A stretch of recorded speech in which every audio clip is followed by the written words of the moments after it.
You were with WCW, as you mentioned earlier, for 6 years. You finished, I think your last pay-per-view was Slamboree in 1995. But what were kind of some of your fondest memories from your 6 years with WCW then, Gary? You obviously did a lot with them. You traveled the world with them. You had a full-time position with them from 1989. So what was some of your fondest memories you can look back on nowadays? The international travel. Yeah. That was exciting. The Flair. This was a little before WCW. It was more NWA, but the Flair Steamboat 3 matches. Yeah. At the Superdome in New Orleans and Chicago and Nashville. If you remember that Nashville, the last one, there were 3 judges sitting at ringside, one of which was Terry Funk, and that continued the feud going forward. But Pat O'Connor and Lou Thesz, I mean, to meet these legends is a very overused word these days. Today, if you live long enough, you've been out of circulation long enough, you're a legend. But I mean, these men were, absolute legends. To introduce my namesake, the world's most dangerous wrestler, Dick the Bruiser, that was cool. Like different isolated incidents. Just a general overall feeling of feeling blessed to have had that opportunity. Definitely. And at the beginning of the interview, we mentioned Gorilla Monsoon. Now, you credit Gorilla with giving you your big break in wrestling back in '74 and for being a bit of a mentor to you as well. But yes. Who else in the wrestling business do you credit for their guidance or for their friendship or maybe for being a bit of an inspirational figure towards you throughout your career? I put it all on Monsoon. He gave me my start. I wouldn't say he groomed me. Like he never said to me, Gary, that was a good night. He may have said you did well, which is something the McMahons would never, ever, ever do. And not just to me, just in general, it's their attitude is, well, we're paying you to do it. So, we expect that. But because of the entry that he provided and because of mentoring me for those first 11 years of my career, it was my expertise in the ring that carried me through the rest of my career. I mean, if through the grace of God and I was able to find other work and people coming to me. One of the reasons that I got my WCW contract was that Jim Hurd, who was the executive vice president, the first one, saw me on a Vern Gagne pay-per-view, an AWA pay-per-view. And he sent word to me saying, you can't announce their pay-per-views, you announce ours. But I wasn't under contract to him. I was still teaching. So my response back to that was, well, if you expect me to sit home while I have a good opportunity to work elsewhere, and you're not willing to provide me with a contract, well, you can go screw yourself because that's not going to happen. And that forced him to either commit to me or to find someone else to be his ring announcer. So I wouldn't have had that kind of moxie. I wouldn't have had that kind of confidence if it wasn't for the way that Monsoon brought me in and allowed me the experience to get good at what I was doing. I was never I never had the best voice. But I was, I was a good worker. I was competent. That's pretty much what I would say. Gary, one final question for you before we let you go. So now you've been busy since leaving WCW with the release of your book, Bodyslams, the memoirs of a wrestling pitchman. That was originally released in 2001. It's re-released in 2006. Now, you took that on the road in a very special one-man show, Bodyslams and Beyond, I believe it was called, which you wrote, you directed, and of course you were the one man. You starred in it, of course. This tour took place last year. So can you tell me a little bit about what inspired you firstly to write the book and then eventually turn it into a successful one-man show?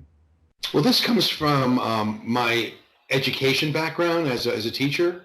Not everybody learns the same way. So some people are readers, some people do not like to read.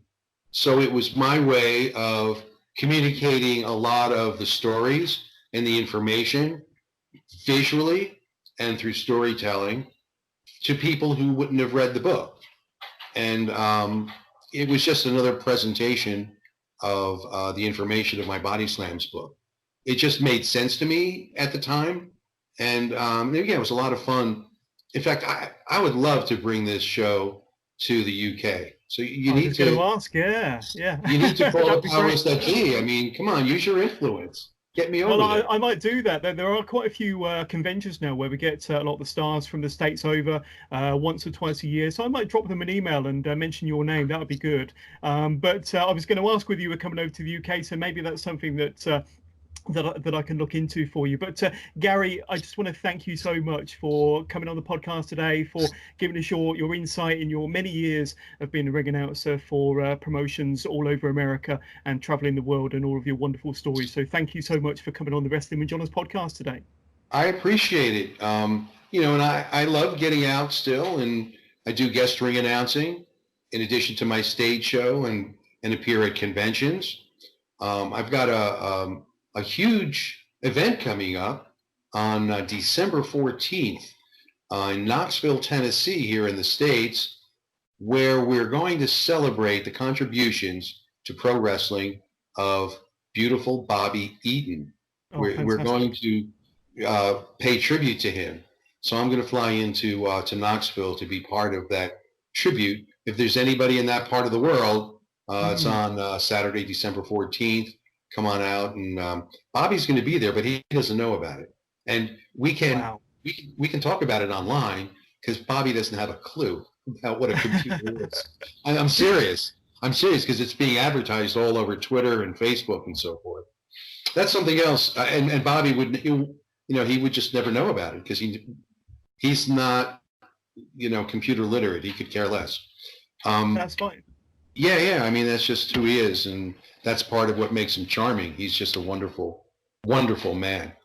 Also, people can visit me on Twitter at Gary Cappetta. They can visit me on Facebook at my initials, GMC number 4 real, GMC for real.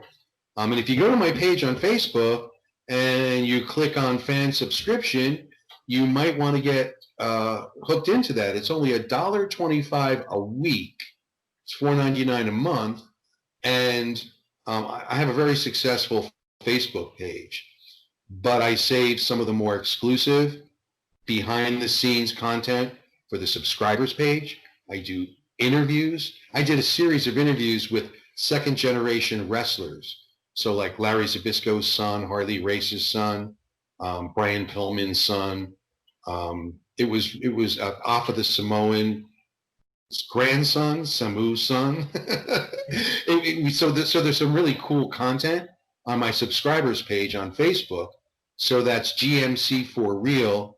Join us. We have a really good time.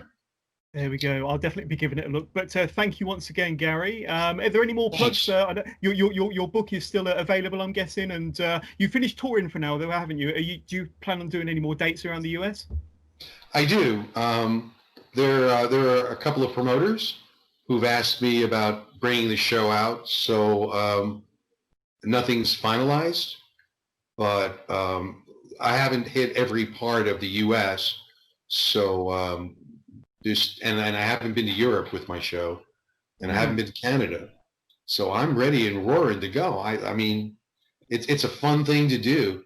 It's a difficult show to describe because I'm telling you stories, and as I'm telling you stories, overhead this giant screen video, so that as I'm telling you the Mick Foley story about the night he lost his ear, you're seeing it happen.